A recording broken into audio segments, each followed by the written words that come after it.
We are talking about project management in the last session, and the topic of discussion in project management today is human resources management.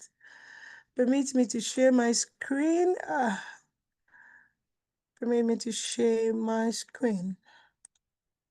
Damola, please, can you make me a co-host? I was knocked out. You're already a co-host, Mercy. All right, thank you. All right, so to handle the final session for today is none other than Olushola Akbelusi. I hope I pronounced that well.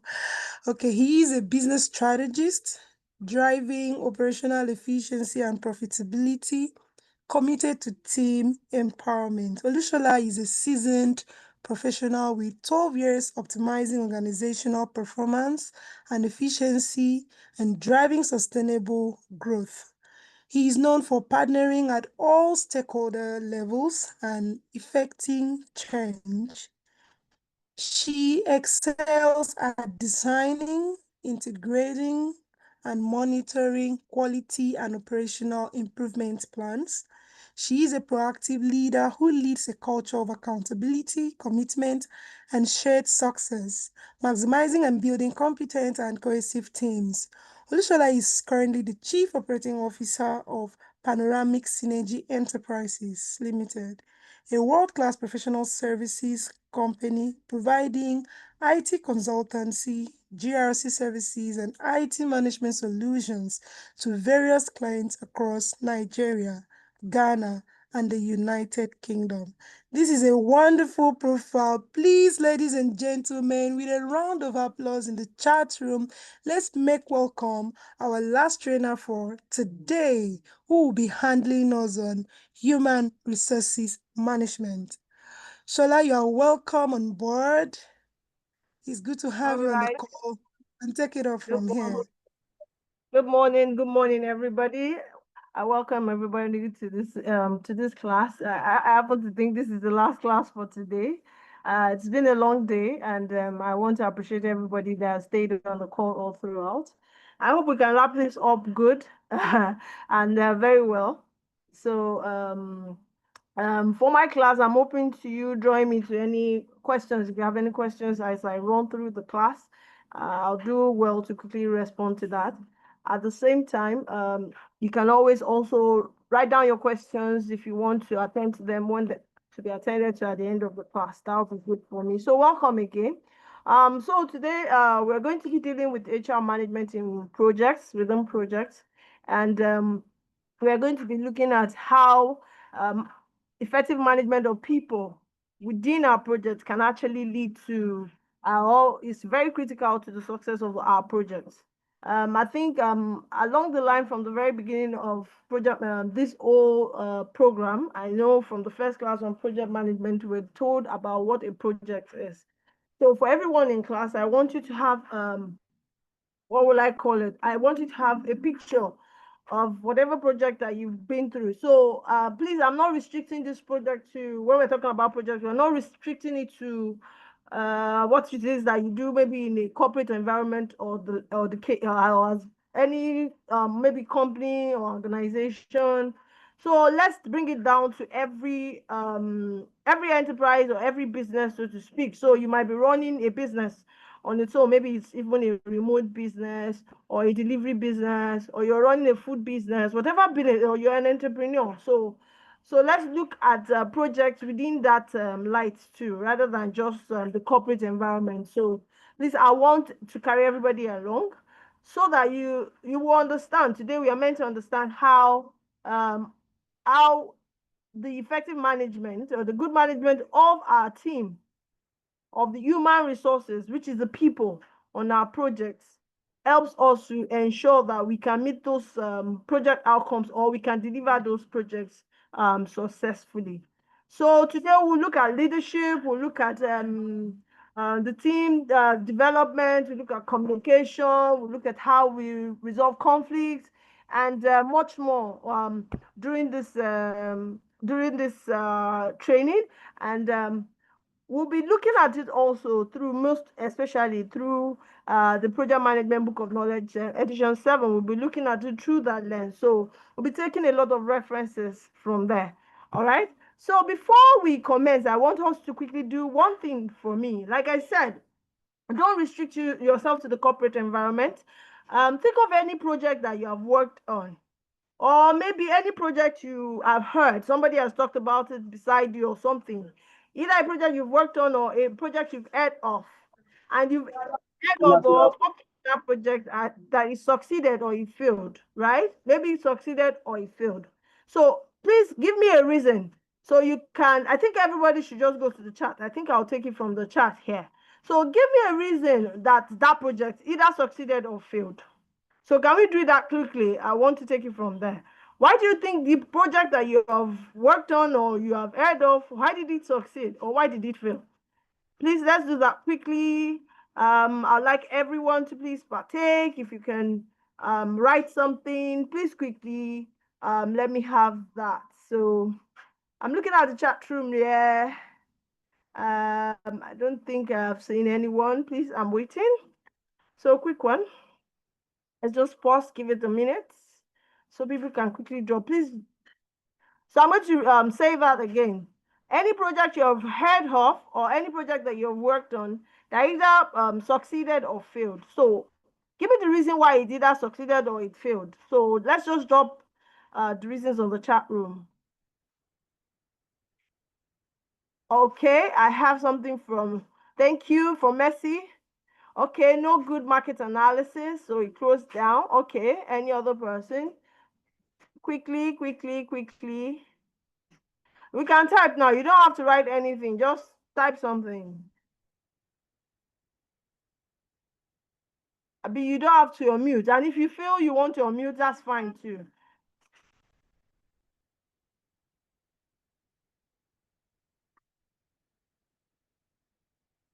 Inadequate market analysis, that's what I have here. I have quite a number of people on the call and I'm not seeing responses. Okay. A lack of resources. Omolara, thank you. Omolara, that your resources, can you specify? Is it possible for you to specify the type of resources that you're talking about? Is it the people? Is it equipment? Is it materials? All right. Steven says that poor planning, no clear scope and purpose. All right, that's good. That's why it failed. Somebody said it succeeded because they worked with good hands. Wow, fantastic. Thank you. Somebody says a lack of, that's Nancy. Nancy says a lack of funds. Gabriel, thank you for that response. Lack of funds from Nancy. Molara, okay, thank you, Molara, for clarifying that. People, finances, and materials. We have 30 people on this call, so I expect at least I expect 10 responses. I don't have 10 responses yet. Okay. Someone, this is okay. This is Omotola says I don't know if it's a he or she. Apologies to that. And in the project that revolved around getting around the colleagues, because it was fulfilled because everybody took part and there was team cooperation, easy logistics, and smooth communication. Stephen, proper communication within the team can make the project succeed. So thank you. So if you look at it critically, we will see that majority of the responses that we've heard actually revolves around good HR management. Only few of us mentioned maybe finances, or maybe it was because there was no tool to use. For those that succeeded, it was because they had good people on the project.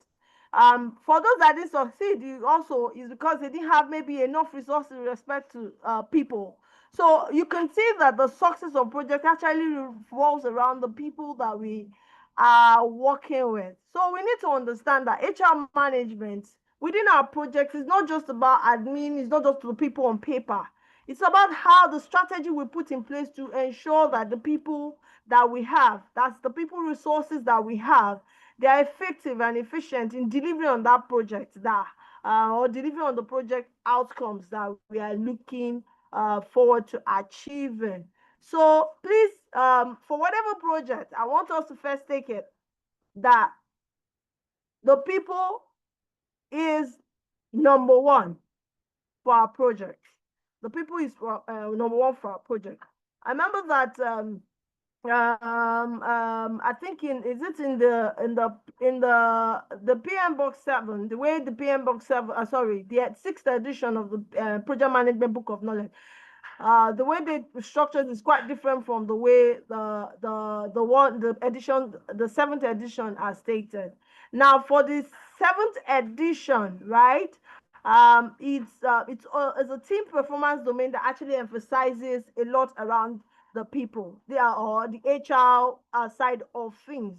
And in around that domain talks about how we develop high performing teams, what styles and behaviors do we have as leaders to actually guide the project to success. How do we develop our teams? What are the stages involved in developing the teams? How do we create a team charter? How do we ensure or we manage conflicts within the projects? How do we communicate, motivate our people, empower them to do a great job within those projects? Also talks about how we actually now tailor our projects. How do we tailor our teams to the projects that we have at hand per time? So we'll be looking at these various things. We'll be looking at this as we go deeper into the HR management for today. Okay, forgive me. Mercy, am I sharing from my hand just to be sure?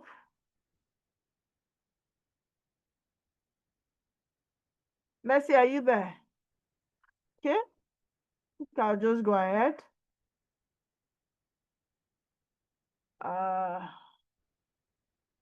Please let me know if you can see my screen. Okay. It's loading. Uh, All right. Learning objectives. I can see your screen, Kelly. Thank you.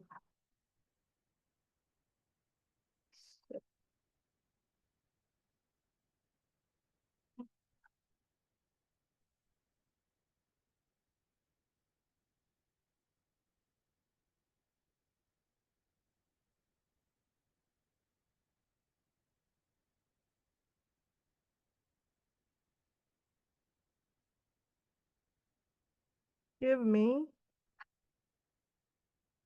So 1 minute, please.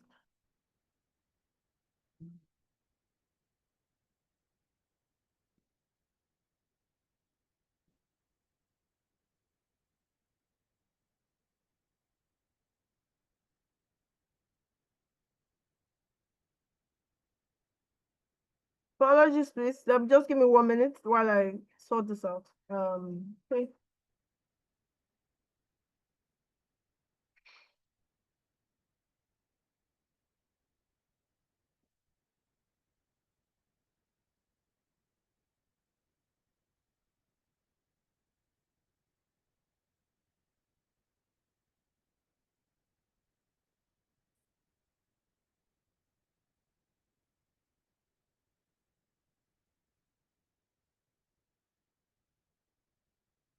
Damola, please, can you share from your end?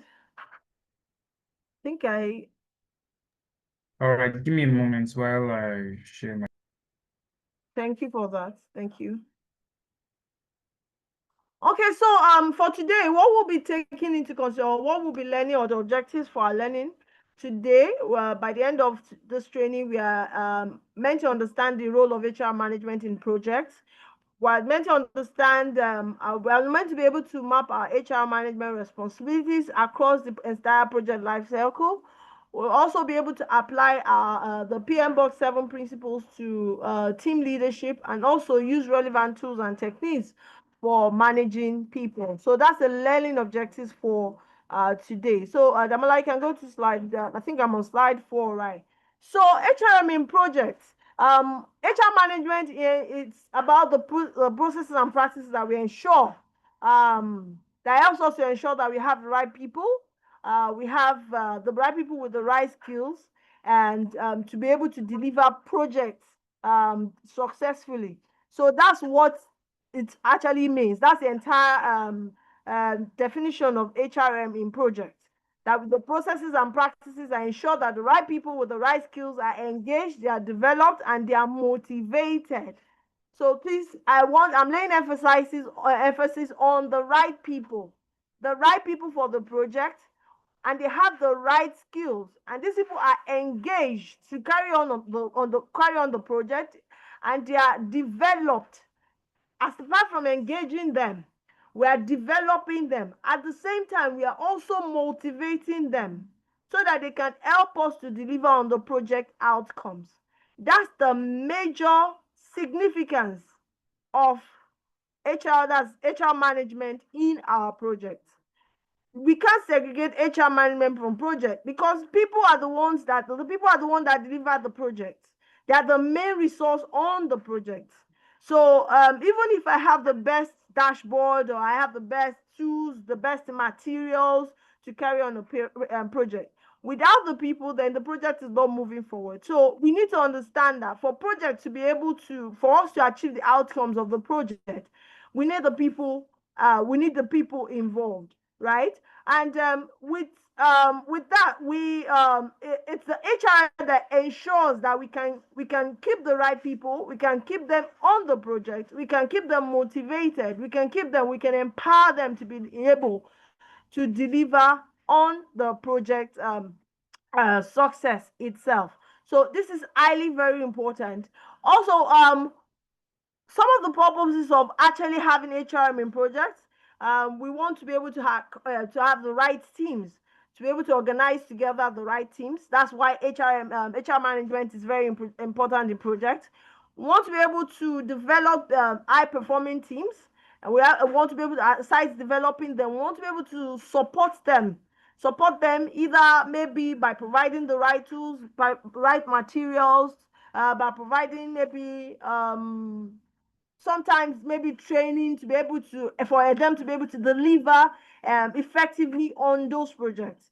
And we want to support them as much as possible. Sometimes you want to even support them by ensuring that their time is well spent on priority things. So for example, if I've gotten somebody to if there's been somebody that's been assigned to a particular project, and we know this project is very essential for us, you want to ensure that you have that person's time is keenly for that project, and there's no distraction at all.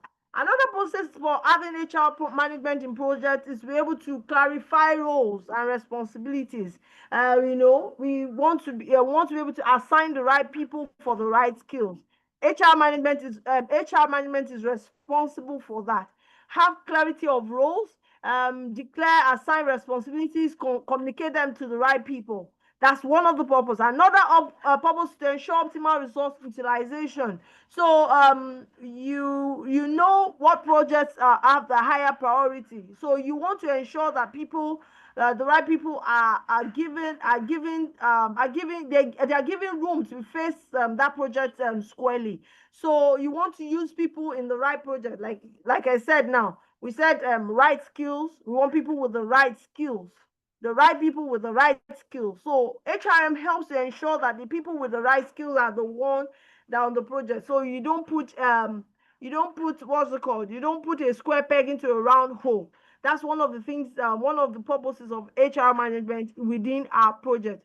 Also, to manage team dynamics when there are things going, and the movement within the teams, how people relate, and all that relational matters within the team, how they engage themselves.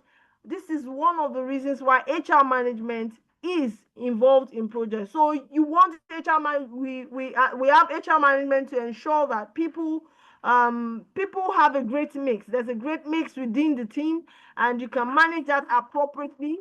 Also, when there are conflicts within the team, you can find ways to actually bring down resolve those conflicts, so that there's a very smooth working engagement within the teams that are involved in the project.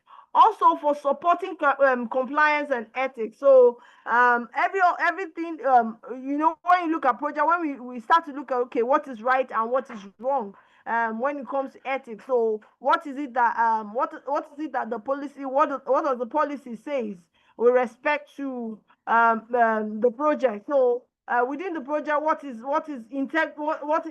an integrity thing to do within the project, what is an honest thing to do, how do we ensure that, okay, we have transparency, we can carry people along, how do you ensure that people follow the right path or take the right steps or follow the right procedures in delivering on this project. So this and so many these are included in the purposes why we have HR management in process Excuse project. me, ma'am.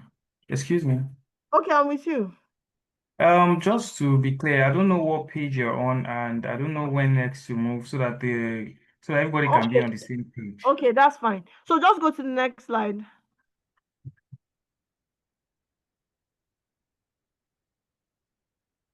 Okay, so this actually talks about the purpose of HR management in our project.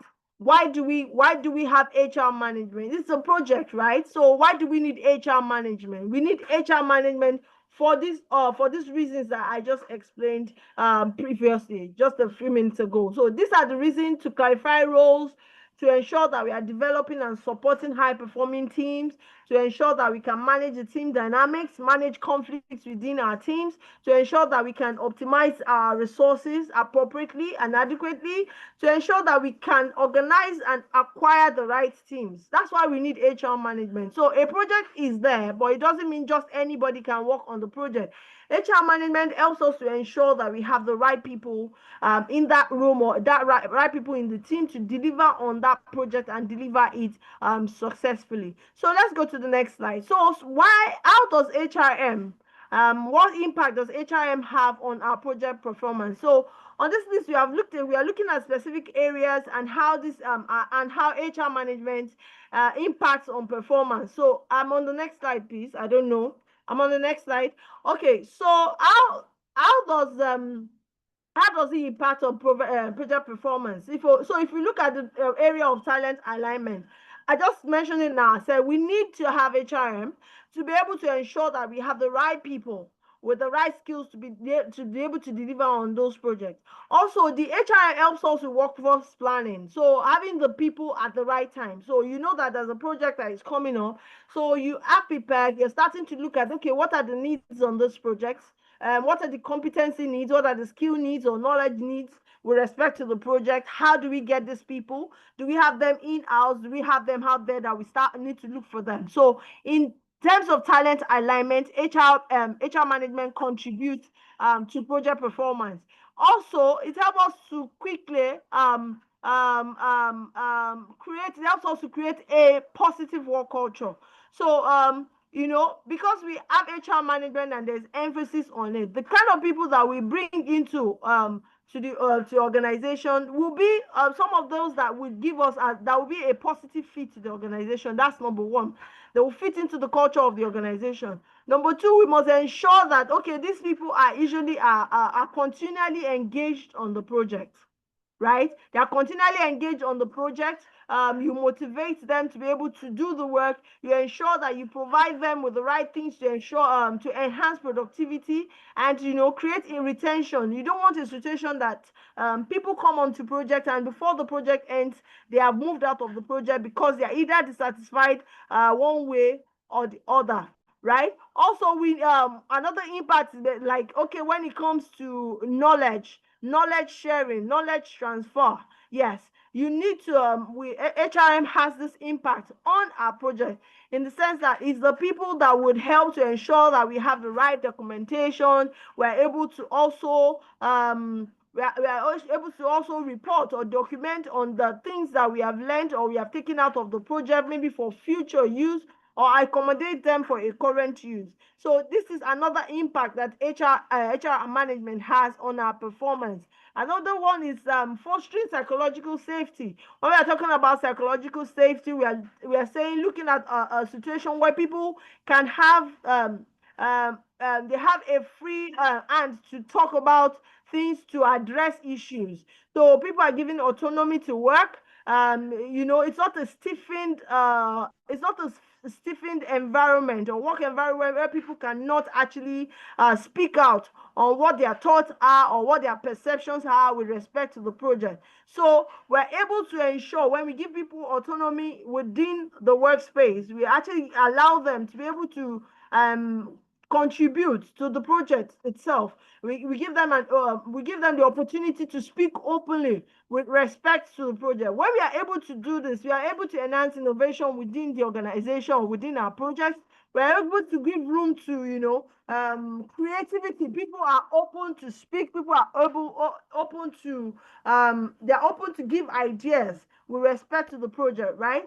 So that's another HR management contribution within the enhancing project performance. Also, tracking and managing team KPIs. It's important that when we are working on projects, we have KPIs so that we know, that means we have set certain performance objectives ahead of time so that we can have this to evaluate against our actual delivery. So we can able to that means we can able to measure performance at the end of the day. How have we done, right? So HRM also helps us to ensure that competencies within the project are developed, competencies are enhanced within the project.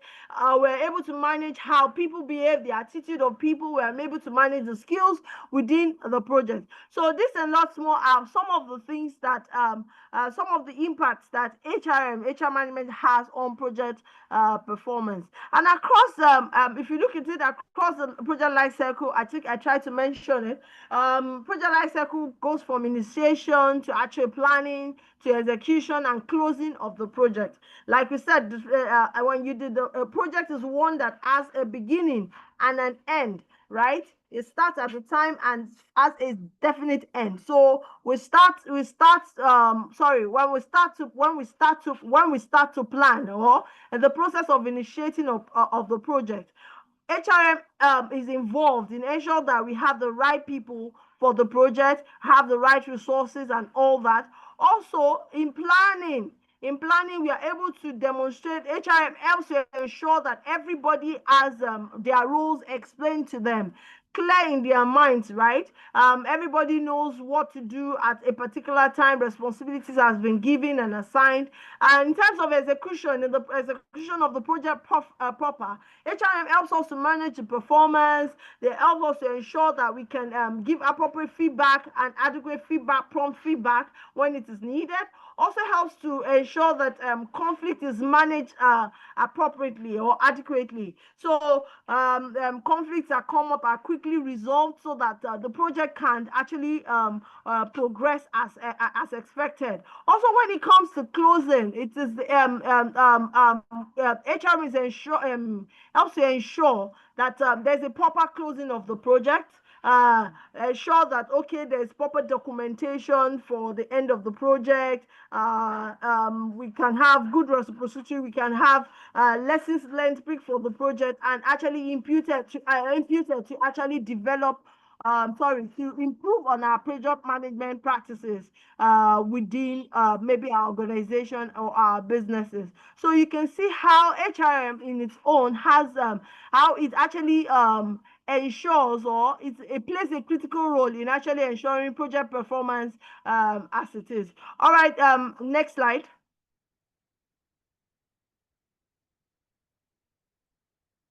In relation to next slide, please. In relation to people, according to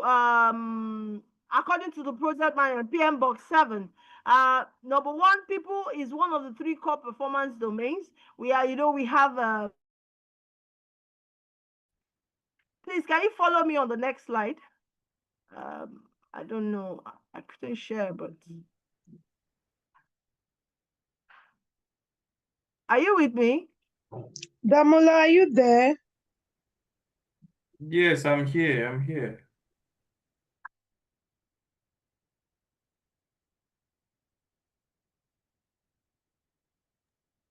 Okay. No, I'm not on team. I'm before this. Can you PM box learn some people? Okay, so The people is one of the three core performance domains that we have on the PMBOK 7. We have the people, the process, and the business environment. And the people is at the heart of the project delivery. So it is the people that deliver the project, and they deliver it for people. So that means at the end of the day, the people are the ones delivering the project, and they are also delivering it for people. So because of this, you have to ensure that is why that is why people is core. HR management is core to project success. Also, if you look at it according to PMBOK, people are integral to all the 8 performance domains, right? With PMBOK 7, they didn't say, okay, people management they didn't segregate people management into one chapter like it is in previous versions, right? So according to PMBOK, it recognizes that people are the one that lead the teams when in terms of them. When we look at the stakeholder and the team domains of the PMBOK 7, they lead teams. They are the ones that drive delivery, right? If you look at the delivery domain, they shape strategy and decisions. We will see this, and I know that some of these things have been discussed ahead of some of them are ahead of this particular class, and some will still be spoken about in other classes that are coming. So they shape strategy and decisions. That's where we have all the leaders, the sponsors, as the case may be. They help in plan. You will see this in the planning and measurement domain. So apologies, there's a construction handling. I hope that is not so disturbing. I'm trying to avoid the noise, but apologies. And it's a weekend also. Then people also influence risk and change. We'll see this in the uncertainty domain. There's a part of risk that talks risk management, one of the principles of risk management that talks about human and cultural factors. Because people have a part, they have a part in actually influencing changes within our project. So they are very, very important. They are very integral to project management as a whole. So if you look at the entire PMBOK 7 across all the domains, there's a referral to people management. There's a referral to HR management across this domain. So it's important that we don't see people, as in, I think the PMBOK 7 was trying to emphasize that people should not just be seen as resources, but they should be seen as maybe active participants and key stakeholders with respect to our project success, right? Okay. Also another thing that helps us emphasize on people with respect to PMBOK 7 is that out of all the 12, I think we have 12 project management principles. At least six of them directly relate to people. I think that those 6 will be stewardship. There's the team domain. There's the team principle. There's the leadership principle. There's a tailoring principle, there's a value principle, and the system thinking principle. These principles actually are they are very people focused. So people is very important to project success. That's one emphasis that we're laying to every project. We need the people. The people are important to ensure that we are able to be successful on that project. So effective project management in itself is all about people, people leadership as it is. So it's important to note this, right? Okay, let's do next slide, please. So we'll be talking about our emphasis a lot. We'll be taking a lot of emphasis from the team domain, right? And this team performance domain talks greatly about building high-performing teams, team dynamics and development, how we motivate, empower, provide feedback and accountability for project success, psychological safety and trust. Then we'll talk about tools that we use within to ensure team performance, which includes the team charter, the RACI chart, and conflict resolution methods. Next slide, please.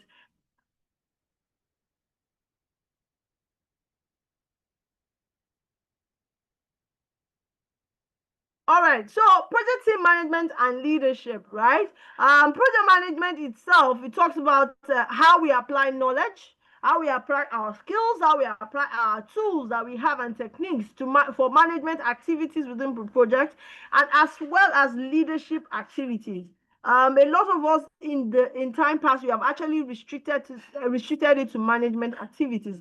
However, to be able to manage a project successfully, it goes beyond management activities. It also goes it involves also leadership activities. How? Because it's important that every member of the team, of a project team, demonstrate leadership in getting the project done successfully. So some of the project management activities that we know is about how we plan, how we coordinate, how we measure, how we direct the people and resources within the project to ensure that we get this to be done. However, the leadership activities actually emphasizes and focuses on the people. How do we influence people? Now, the influencing, like I said, I was saying something about people. The people projects are delivered by people for people. Now, influencing goes beyond influencing the project team. Also, we need to influence our stakeholders. There are ways that we need to make our stakeholders get buy-in from the stakeholders, maybe from the project sponsors or executives or people that we are working with, or influence even. So we need to learn how to influence. We need to learn how to motivate people, get them to want to get the job done. And motivation is very important, especially when you are trying to keep the schedule, right? You're trying to keep to the time of the project, the time you have allotted for the project. So you need to also, in helping people deliver excellently, make you do the things, go above and beyond for you on the project. You need to be able to motivate people appropriately.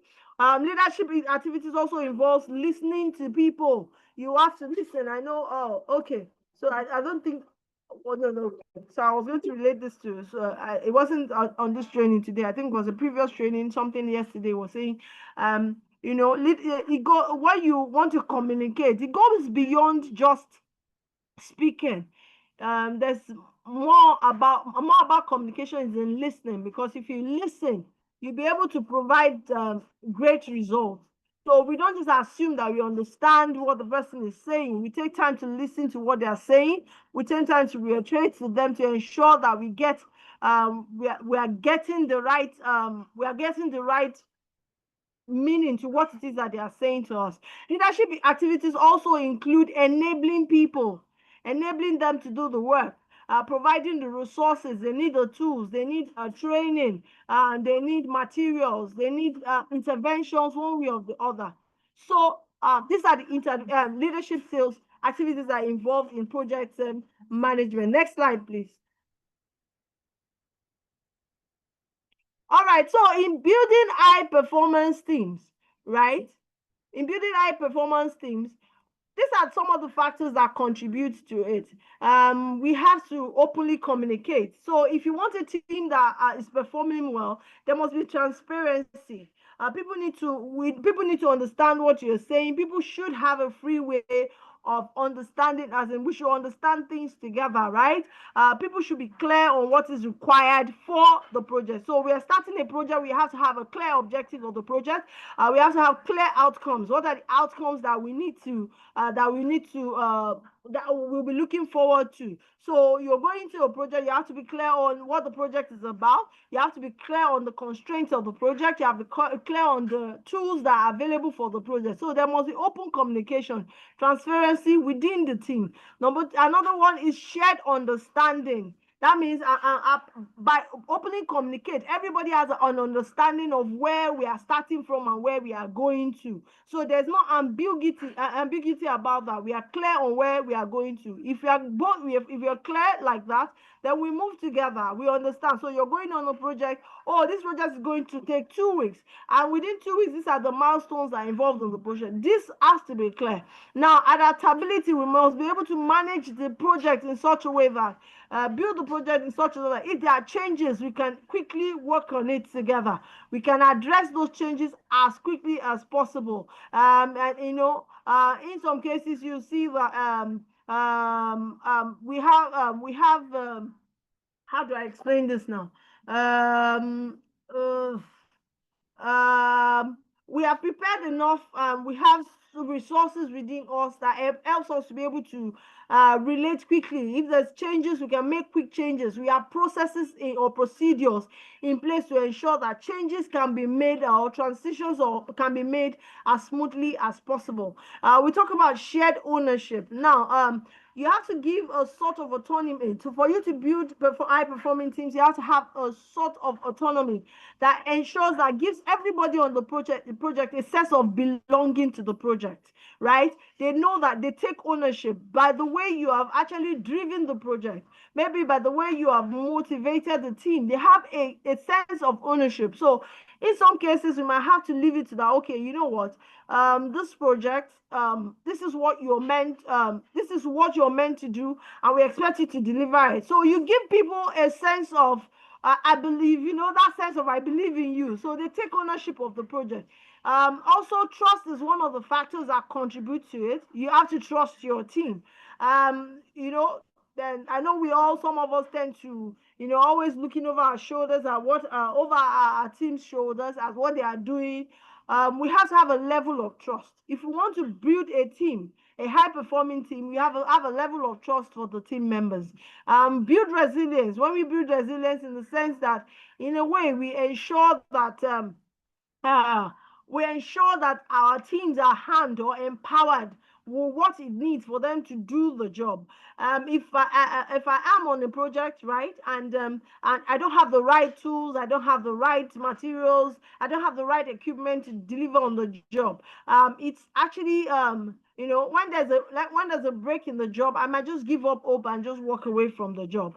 But in building resilience, that you're ensuring that your team, no matter what it is that they might be going through, they have a sort of backing that helps them to keep moving forward no matter what it takes.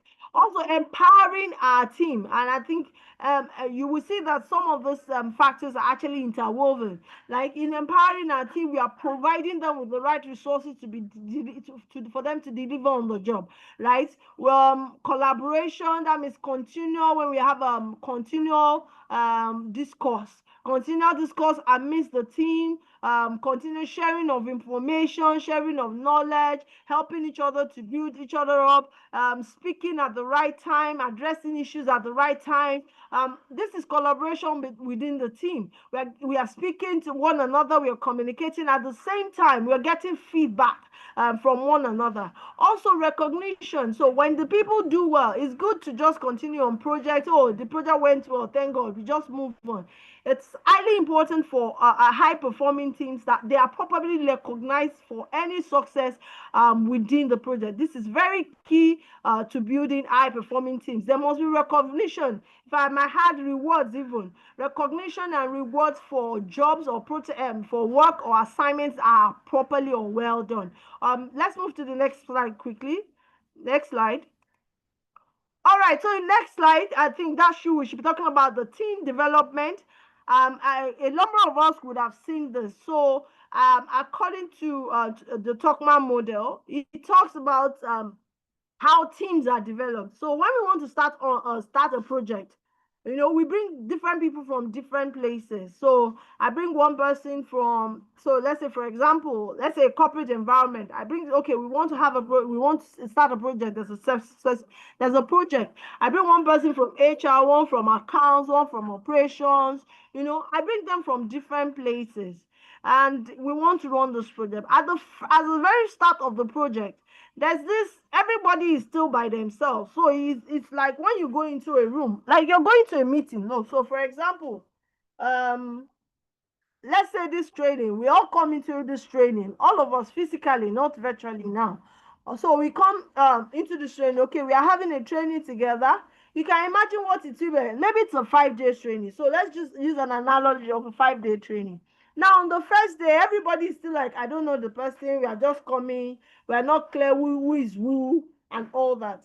This stage actually of team development. So I'm using that analogy of a training class, and I'm going to use it for a team.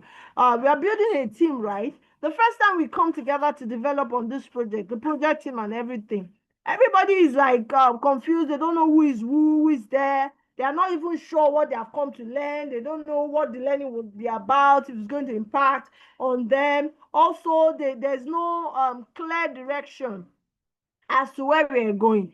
Well, at this stage, it's called forming. When it comes, according to the Tuckman model, it's called forming. And this is a very mature stage where everybody is dependent on themselves, right? And this is what I can do. I know what I can do. There's just this disconnect amidst the team, right? So, what some of the characteristics of this team, of this forming stage, right, is confusion. Confusion, I said, everybody is like, they're still not clear where they're there. There's uncertainty. They don't know, okay, why we are there. Are we even going to achieve anything at all?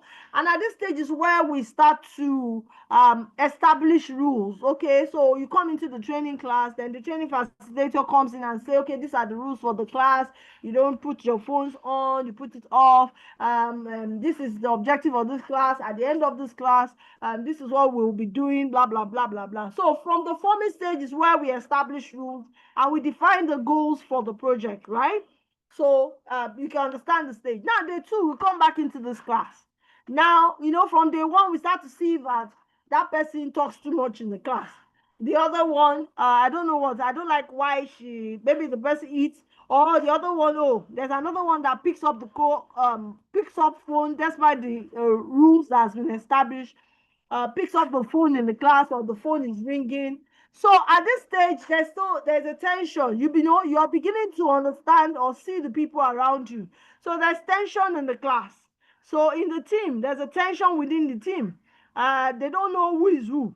So people still start to see so many factors that does not agree with them and all that. So one of the some of the guys said there's disagreement over priorities, right?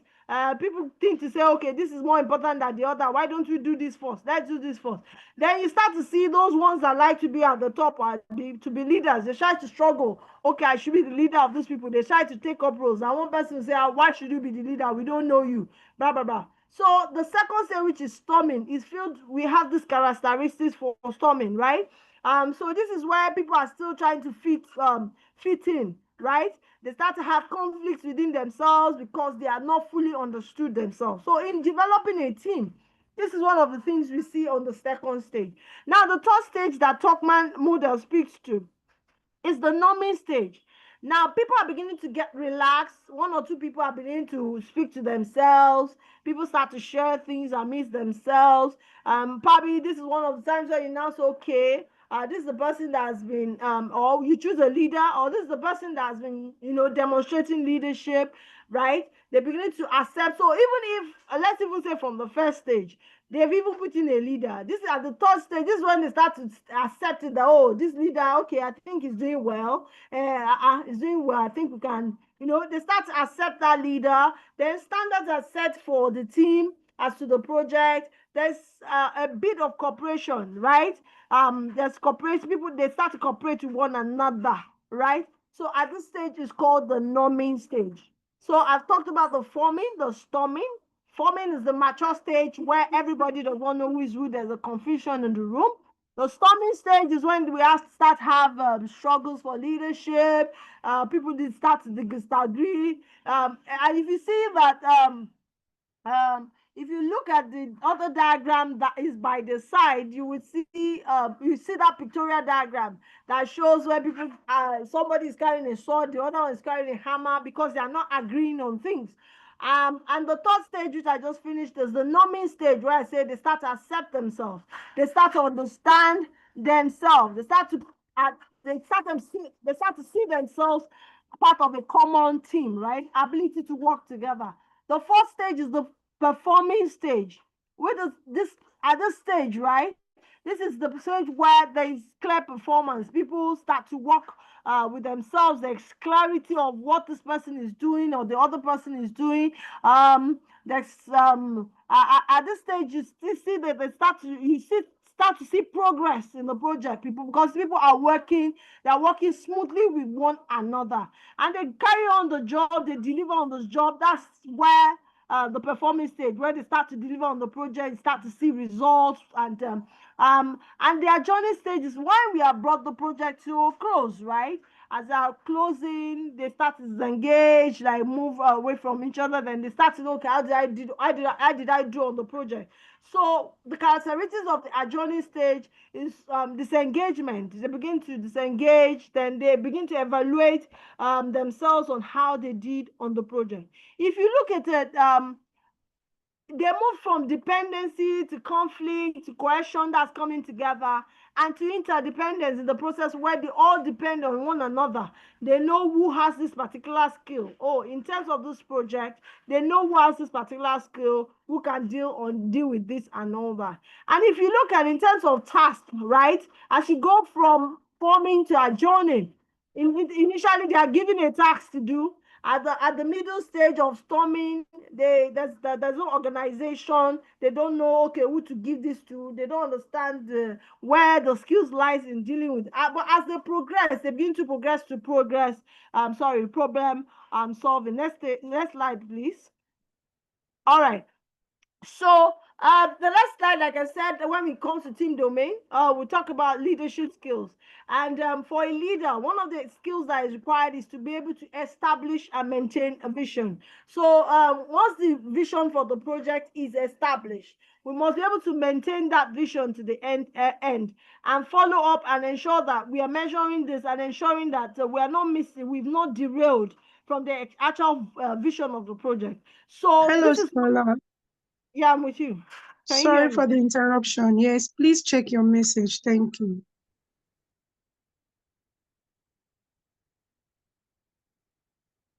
Sorry, is it the chat or direct message? Direct message. Okay, I am taking note of that. Thank you. Thank you. Okay, so they must ensure that they keep up with the vision and they don't derail from that. The next one is critical thinking, right? Ability to ensure that you look critically at things, right?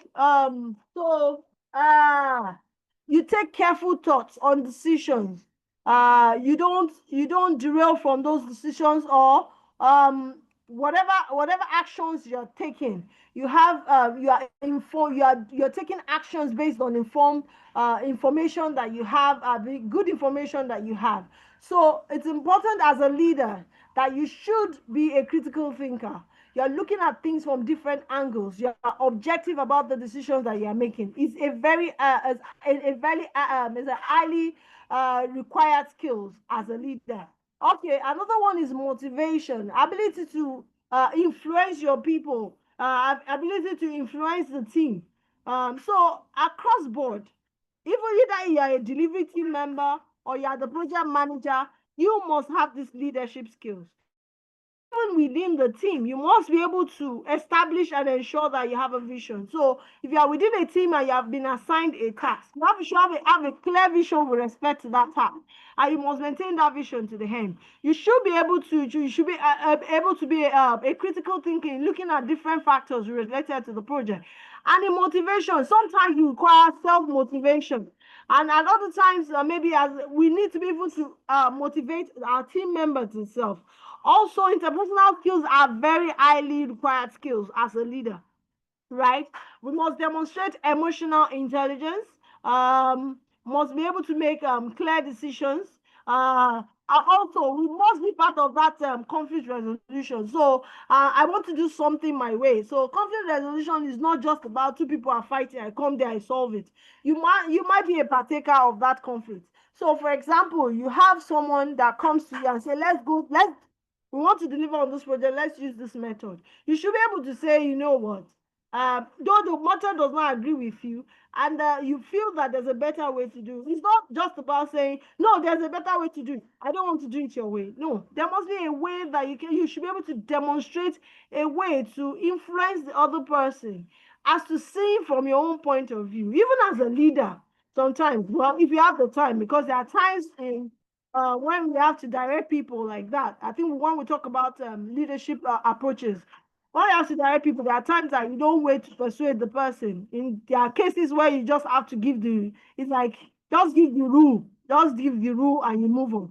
All right. So you must be able to demonstrate emotional intelligence, decision-making skills, great decision-making skills, and be able to to resolve conflicts as quickly as possible. Next slide, please. Thank you. So when we come to motivation, there are types of motivation when it comes to there are different types of motivation. We have the intrinsic motivation. This is kind of motivation. This is when people are driven. They are driven to work. Uh, by something they want to achieve by themselves. So something in some inward achieve some inward how would I call it? Some inward desire. People are driven by an inward desire, not necessarily by what you want to give to them, but by something that is interesting, something internal to them, very personal to them. So, and these examples of some of those motivation might include maybe achievements. So they are looking at, some might even be, okay, a promotion at work. Some might be, oh, the fact that they delivered on the project. Some might be that, oh, with respect to this project, oh, I made a difference, right? Some might be that they just want you to have, just recognize them that they did a great work. And it can also be an extrinsic motivation. That means external, something external reward that you give to them. Maybe you give them an additional bonus, or you increase their salaries or some. So these are the two different types of motivation, and there are different motivation theories. I'll just quickly run through them. Please, next slide. We have the Maslow's motivation, which talks about hierarchy of needs. We've heard about this before. We've been, I'm sure, and if we have not, so I'll just quickly expound on it. Right. So at the bottom of our needs, we have where we have majority of people. You will see that people are still running after. Maybe their needs is also, they just want you to give them the basic needs of water or food or shelter. They just want to have that. So this is very they are the survival mode. They just want to survive.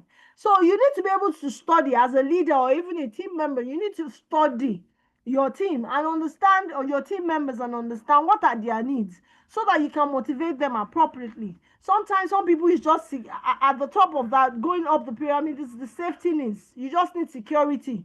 They just want maybe a better environment, or it's gone beyond, I just need a roof over my head. Now it's not a better environment for them to stay, or they want to ensure at least they have money to buy certain things that they need. Not sometimes things that they want. Now it's gone beyond the needs of, okay, I want to eat, I want to have food, I want to add food, I want to eat water, I just want to have a roof over my head. Now they have gone to safety needs. They just want to start off a level of security above those survival, right? The next one is love and belonging. So it's not more, it's beyond the environment now. They want to have connection with people. They start to say, okay, we want people to accept us. So sometimes you have to study your team and know which phase your team has in this case. The next one is esteem, when you start to look for recognition. In this case, you know that people just want promotion. They want you to recognize them for what they have done. Just say thank you and announce it to the world. That's one. That's another level on that pyramid of needs. Then the last one is self-actualization. This is just based to them. So, for example, like I think there was one of the lecturers on facilitators for this program. I think it was the first class, and he said he had, I think it was 16 PhDs or something. And I looked at, he has gone beyond the level of recognition and competence, and it's more like this is what they want. They want to say, okay, he's saying that, okay, I can achieve this. If I can achieve this, and I want to go to that level. So that is a level of self-actualization, where you're just developing yourself based on what you think you can do, or you have the capability to do. Next slide, please. All right, the experts two-factor theory, we talks about motivation factors and hygiene factor.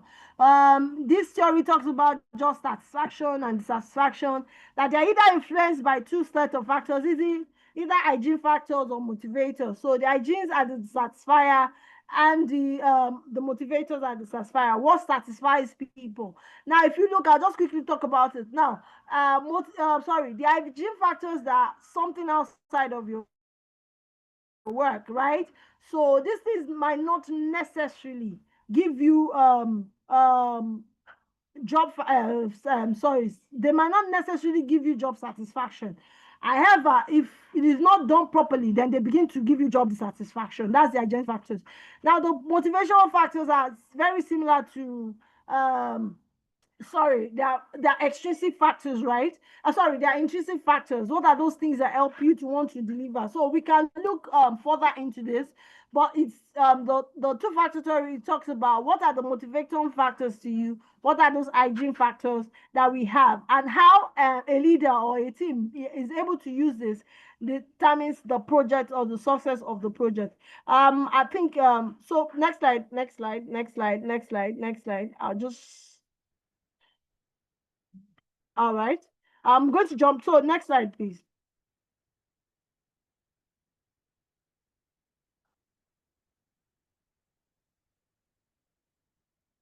Okay, so emotional intelligence is one thing that is very necessary in developing teams in HR management.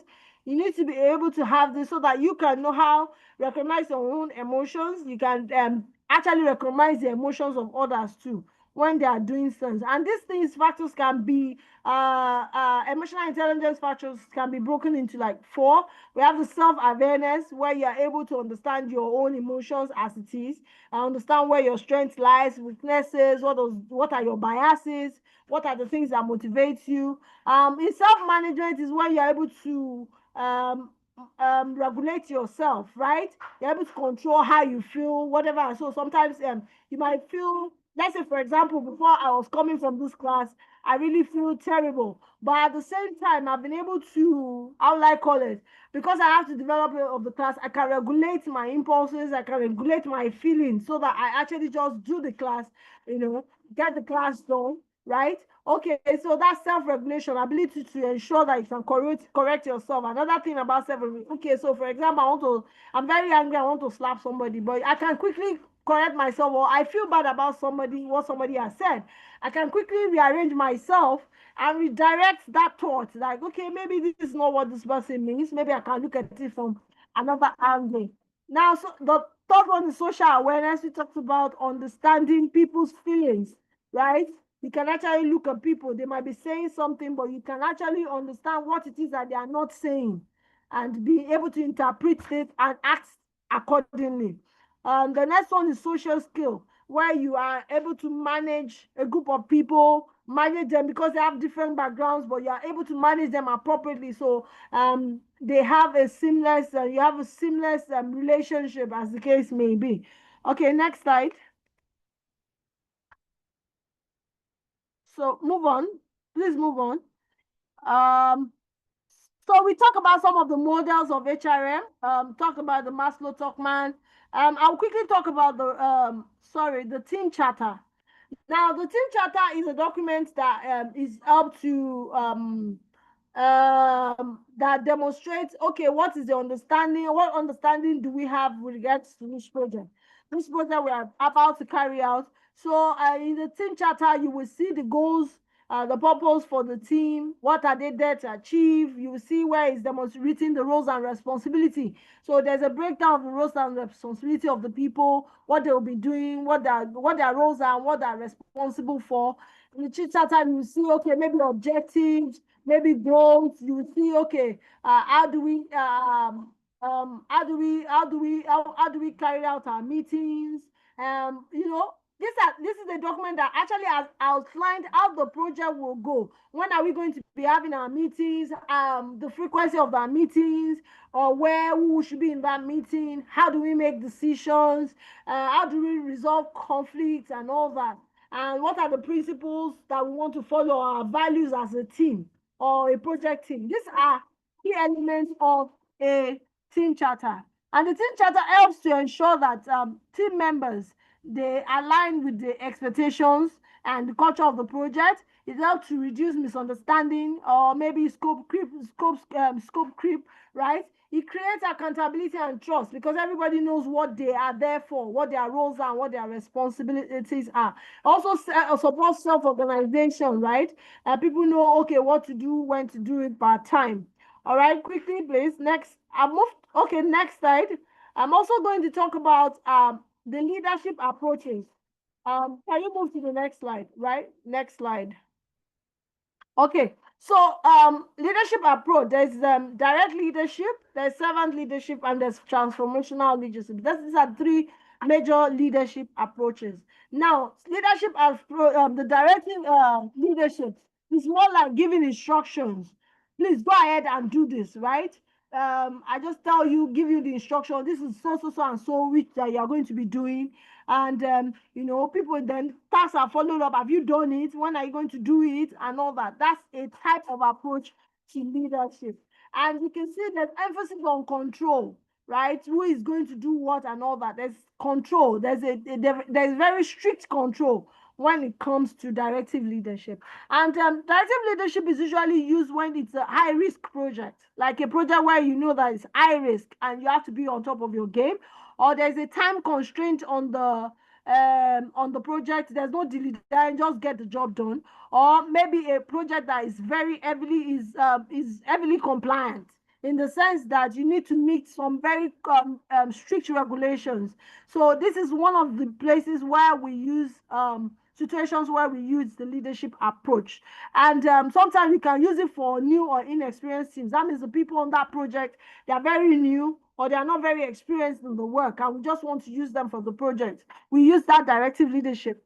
Also, when there's a crisis situation or critical project phases, maybe there's a phase or we have a time, oh, you have to finish this project within 2 weeks and we want to get it done as quickly as possible. We tend to use directive leadership in this case. For servant leadership, where this is where you give autonomy to your team, you empower them, you just tell them, okay, go get the job done. In this case, the leader is usually the servant, ensuring that is empowering the team, ensuring that is removing obstacles, ensuring that is creating time for the team to do the work. And this encourages self-organization, collaboration, and growth. People are beginning to they do things within themselves. They don't really need to how would I call it now? They don't have to take so apologies, please give me 5 minutes so I wrap up. So they don't have to take so the leader is not on their heads. What the leader just does is ensure that he gives them time, he provides everything that they need to get the job, to provide to work on the job. So it's not so hierarchical, it's not hierarchical at all. So also this seven leadership is mostly used for agile environments where they do things that do carry out the project in sprints, right? Maybe different teams are working together. We also use it when we have teams that have, for you to just leave people to get the job done. You must ensure that they have the right skills and competencies. So teams are highly motivated and have a high level of experience. You can use your servant leadership there.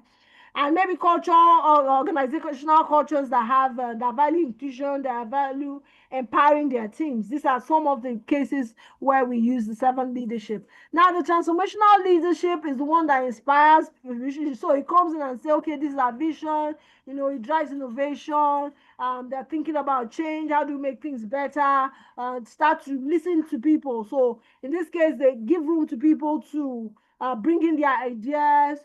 Creativity is enhanced and all that. That's a type of transformational leadership, right? Also, we use this when the projects that we are carrying out maybe involves change management or strategic initiatives. So you need people to think. You need, so in this case, you might bring in experts that they're always bringing a change. Maybe a project where changes need to be made occasionally, maybe from innovations, or people need to bring in initiative frequently to get the project done.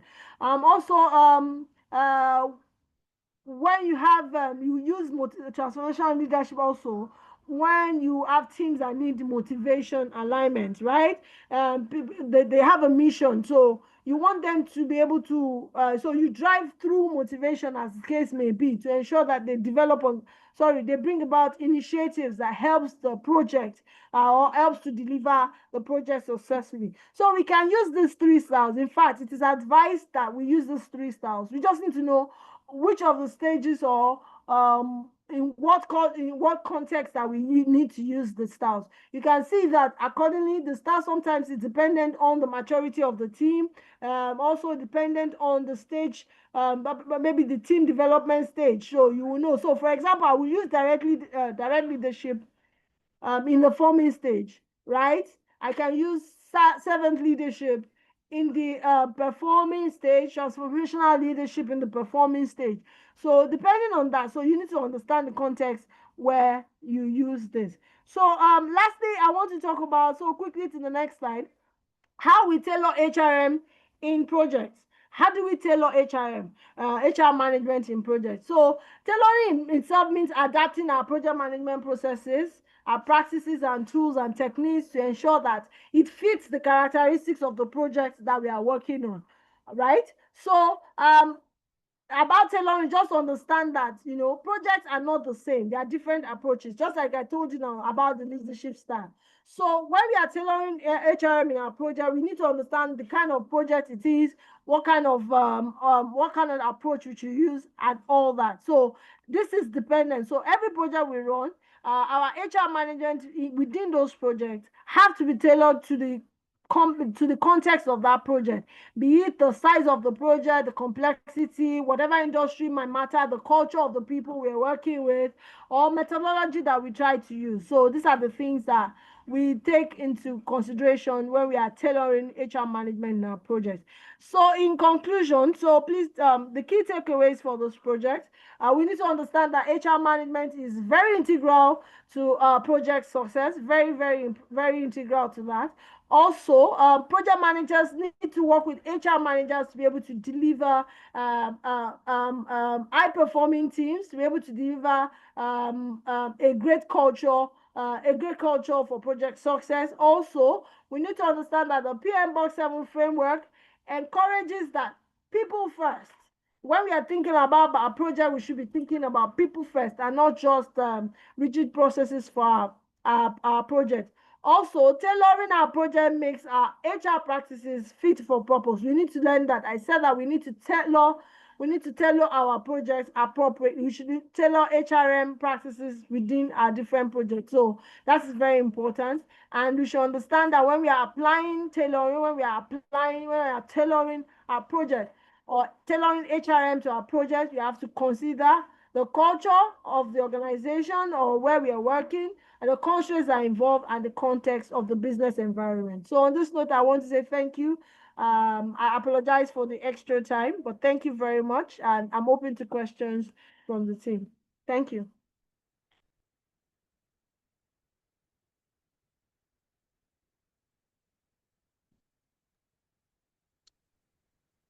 Hello, everyone.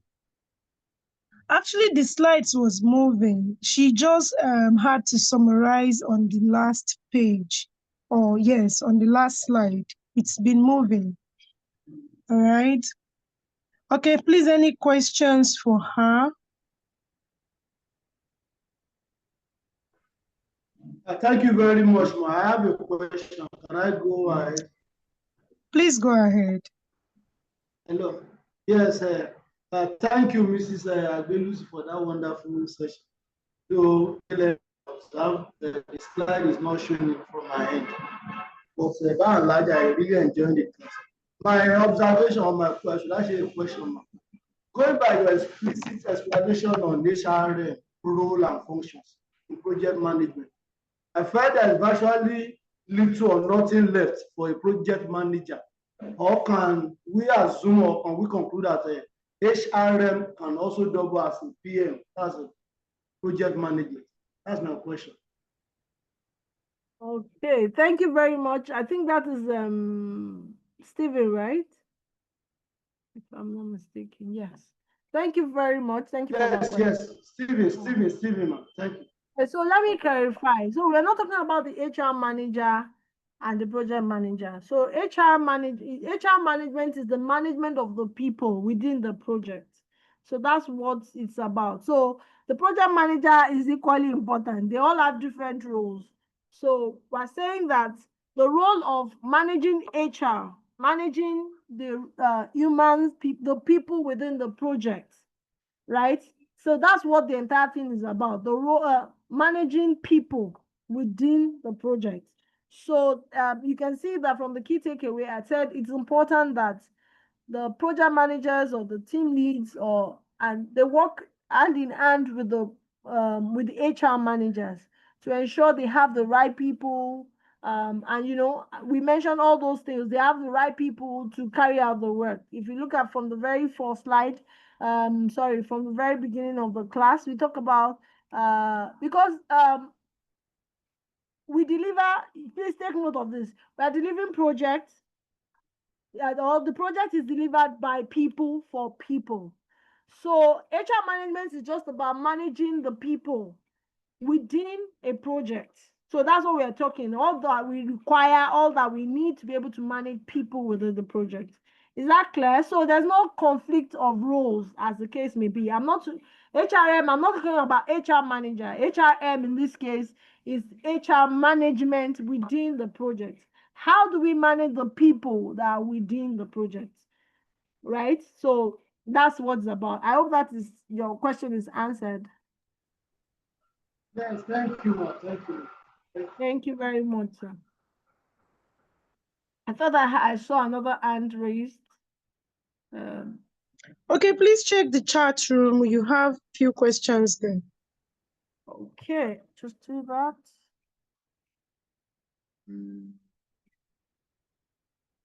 All right. Going by your okay. I think okay. I think I've answered that. Okay, so when hygiene factors are, it said the question is what a leader can do when hygiene factors are identified in a team member, right? Okay, so we talked about hygiene factors as those factors that we need to address to prevent dissatisfaction. So example of those hygiene factors might be like some of the examples that we gave to, like physical workplace, like I explained to you. Hygiene factors they are very extrinsic. They are not about the work. They're external to the work, but they're just related to the work environment, right? So those things can, if we are able to address them properly, they would actually prevent dissatisfaction from people or from our team. So, like let's give an example. So the working condition is an hygiene factor. If we don't address the working conditions for our organization, then it can bring about dissatisfaction. Ordinarily, the working condition might not create any kind of special satisfaction for the team member. However, if the working condition is not addressed appropriately, then starts a problem. So, for example, you come into the office every day. For some reason, you have to use your laptop or you have to use your system. There's no light. The ventilation is poor. The place is not hairy. At some point, you begin to get dissatisfied with the work. And sometimes you don't even want to come to work. So that's an example. When you begin to see these things, when you begin to see these are factors, when you start to see that some of these factors are bringing about satisfaction to your members, then you start addressing it. So in this case, if I want to ask now, I think if you're asking a specific question as to a particular hygiene factor now, I might be able to maybe give my own recommendation or suggestion. But if it's any of those any hygiene factor at all, you might want to look at ways that you can improve on that factor so that it can reduce the dissatisfaction or eliminate the dissatisfaction of your team member. Is that clear, Princess? Does that answer your question, please? All right, thank you. Any other questions, please? I know I've already taken into our day, so any questions so we can wrap up? If there's no question, thank you very much. Thank you, Mercy, for this, and thank you everyone for being a part of this training. All right. All right. Thank you so much, Shola. Please, a round of applause to Shola. Damola, please, can you share the feedback form for this program, this very course? Thank you so much, Shola. I really appreciate your engaging session. Please, a round of applause to all of our trainers from the very first one down to this last one. They've done justice to today's course, and I believe it's not a waste of time at all. So thank you so much for everyone who have stood by from morning till now. Thank you so much. This class will not hold without you, all right? Thank you once again. Kindly fill up the feedback forms, and once you're done, please, we need you to come back to the chat room and type done. The reason for this is for us to be able